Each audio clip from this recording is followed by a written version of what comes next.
pendant 4 à 6 semaines, on va devoir encore passer par des phases de gros temps, par des phases de remous, par des phases difficiles.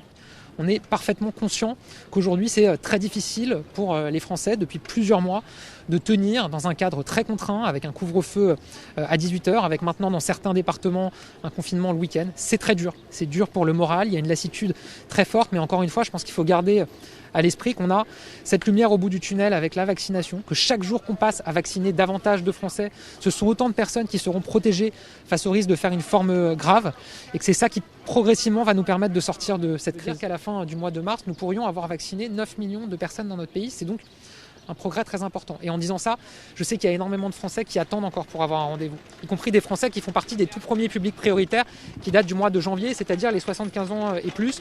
On a vacciné plus d'une personne sur 4 sur ce public des 75 ans et plus. Je sais que beaucoup attendent encore un rendez-vous. Parfois, ils n'ont même pas encore de rendez-vous. Et je veux vraiment leur dire que les doses continuent à arriver progressivement dans notre pays, que dans les prochaines semaines, elles vont encore s'accroître et que évidemment, ils pourront avoir un rendez-vous pour se faire vacciner.